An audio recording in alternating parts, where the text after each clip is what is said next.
දැන් කියනවා පුතේ මේකේ O මූල ලක්ෂයක් අනුබද්ධයෙන් A හා B ලක්ෂ දෙකක පිහිටුන් දෛශික. එතකොට A ගේ පිහිටුන් දෛශිකය OA දෛශිකය සමාන වෙනවා 4i ඍණ 3i j. B ගේ පිහිටුන් දෛශිකය OB සමාන වෙනවා 12i ඍණ 5i j වේ. AC ට CB ඇල්ෆාට එක වන පරිදි. ඒ කියන්නේ පුතා AC ට CB ඇල්ෆාට එක වන අනුපාතයට තියෙන.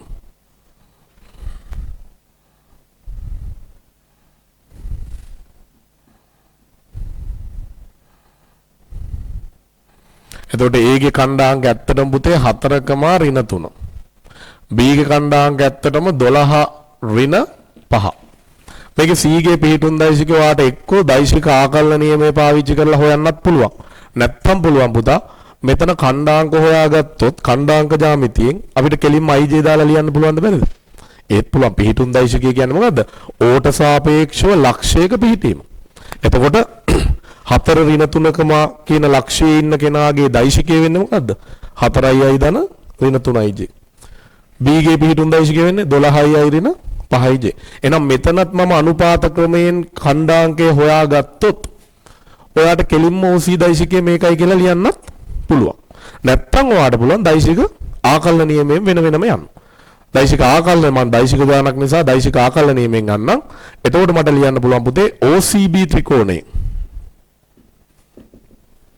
මට OC දෛශිකය ලියන්න පුළුවන් OB ධන BC.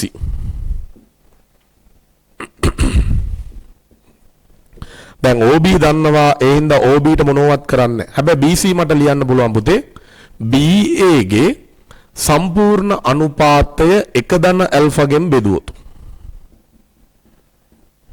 BA දෛශිකයේ සම්පූර්ණ කොටස් ඇල්ෆා ධන 1කින් බෙදුවොත් ඒ වගේ කොටස් එකකගේ තමයි ඔය BC කියන්නේ. මේ සම්පූර්ණ එක ඇල්ෆා ධන 1 කොටස් t කින් බෙදනවා. ඒකට මට ඕනේ එකක දිග විතරයි ඒක තමයි BC වෙන්නේ. එහෙනම් මට ලියන්න පුළුවන්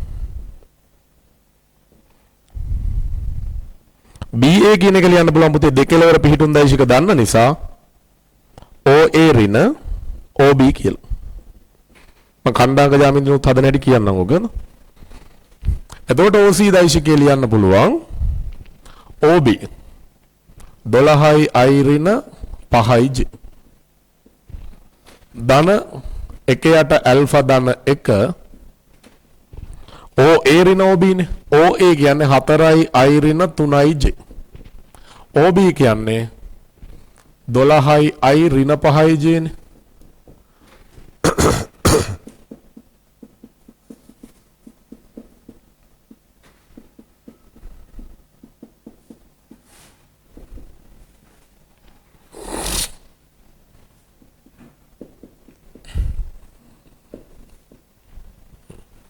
ඔබගේ ඕනනම් පොදු හරයක් හදාගන්න.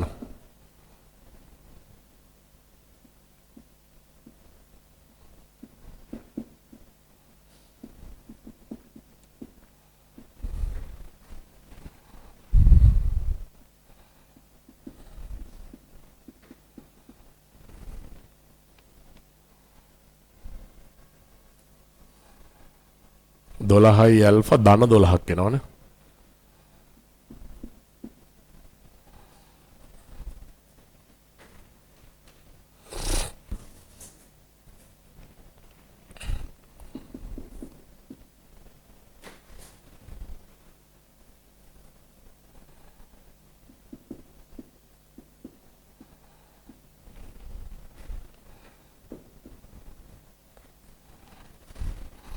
ඔන්න කණ්ඩාංක ජ්‍යාමිතියෙන් හදා ගන්නත් පුළුවන් ඕක.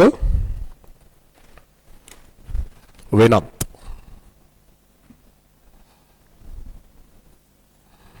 කෙලින්ම මෙයාගේ කණ්ඩාංක දෙක හොයන්න. මේ දෙක x බා y බා කියලා ගත්තොත් පුතේ ඔයාට x බා ලියන්න පුළුවන් ඇල්ෆා වතාවක් 12 ධන 1 වතාවක් 4 බෙදීම අනුපාත දෙක එකතු. එතකොට මෙතනින් එනවා 12i ඇල්ෆා ධන 4 බෙදීම ඇල්ෆා ධන 1.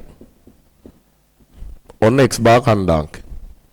y බා කණ්ඩාංකයක් පුතේ ওই විදිහටම ලියන්න පුළුවන්. ඇල්ෆා වතාවක් ඍණ 5 ඍණ 5යි ඇල්ෆා ධන එක් වතාවක් ඍණ 3 ඍණ 3 බෙදීම අනුපාත දෙකේ එකතු. y බාර ලියන්න පුළුවන්. එහෙනම් OC පිහිටුන් දෛශකේ ලියන්න පුළුවන් පුතේ. x බා i ධන y බා j. එහෙනම් මෙතන කියනවා 12යි ඇල්ෆා ධන 4 බෙදීම ඇල්ෆා ධන 1යි i. ධන ඍණ 5යි ඇල්ෆා ඍණ 3 යට ඇල්ෆා ධන 1යි j. පැහැදිලි? එතකොට කණ්ඩාංක ජ්‍යාමිතියේ සමහර ප්‍රතිඵල අපිට ওই විදිහට අවශ්‍ය කරගන්න පුළුවන්. ඕනි වෙලාවක පාවිච්චි කරන්න පුළුවන්. හරිද? එක ක්‍රමයක් නෙවෙයි තියෙන්නේ.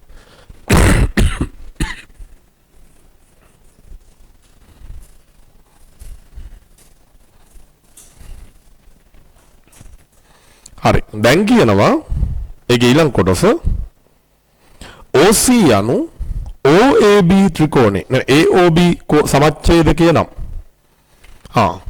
AOB ගේ සමච්ඡේදකය වල OC එහෙනම් මේ කෝණයයි පුතේ සමාන වෙනවා. කෝණයක් දීපු ගමන් අපිට සම්බන්ධ කරන්න තියෙන තියරිය මොකද්ද? තිත් ගුණිතය. වෙන තියරියක් නැහැ. හරිද?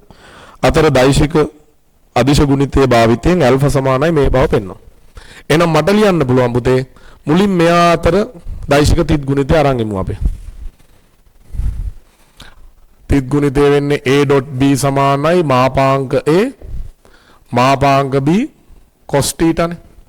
එහෙනම් මම OC හා OA අතර තිත් ගුණිතය ගන්නවා.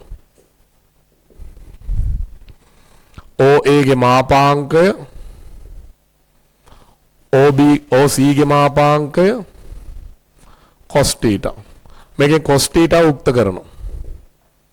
OA.OC බෙදීම OA ගේ මාපාංකය බෙදීම OC ගේ මාපාංකය. පස්සේ ආදේශ කිරීම කරනවා.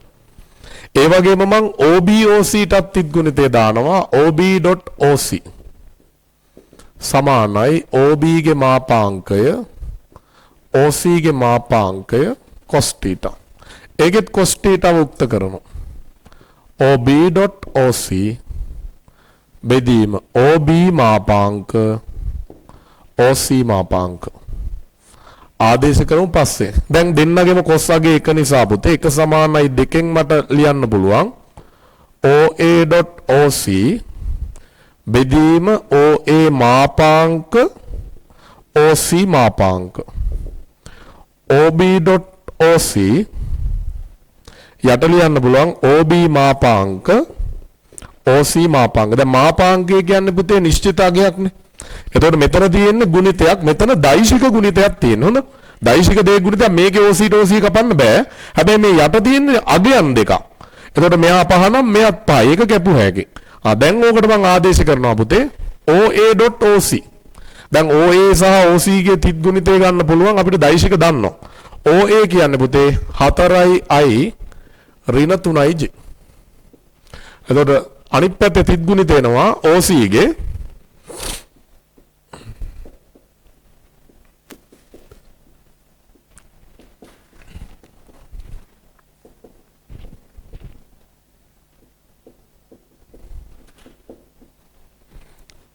යට තියෙනවා OA ගේ මාපාංකය. OA ගේ මාපාංකය 4 වර්ගය ධන 3 වර්ගය එකතුවේ වර්ගමූලය 5යි. ඒක අපි දන්නේ කෙනෙක්. OB 12යි i ඍණ 5යි j. OC 12යි ඇල්ෆා ධන 4 බෙදීම ඇල්ෆා ධන 1යි i. ඍණ 5යි ඇල්ෆා ඍණ 3 බෙදීම ඇල්ෆා ධන 1යි j. බෙදීම OC ගේ මාපාංකය 12 වර්ගය 144යි 5 වර්ගය 25යි 144යි 25යි 169යි 169 වර්ගමූලය 13යි. තිත් ගුණිතයේදී ගුණ වෙන්නේ පුතේ i සහ j ට සුපුරුදු තේරුම් තියෙනවා. i වෙනම j වෙනම.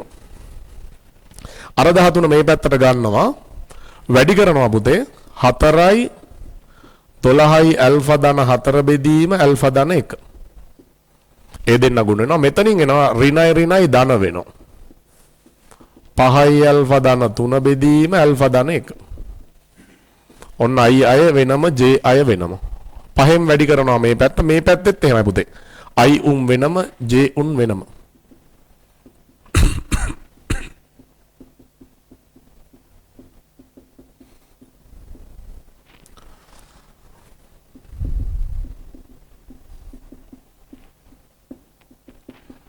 පොඩි සුළු කිරීමක් තියෙන එච්චරයි. ඇල්ෆා ධන එක පුතේ දෙපැත්තෙන්ම එළියට අරන් කපලා දාන්න.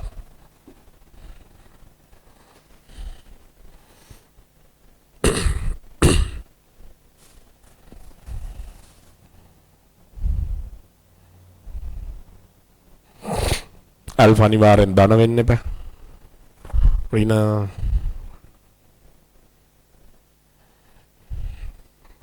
ආය ඍණයක වුණොත් කෙලින්ම ආය B පක්ෂයට එන්න ඕනේ.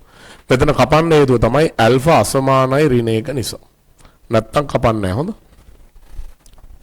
දැන් සුළු කරනවා.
හරි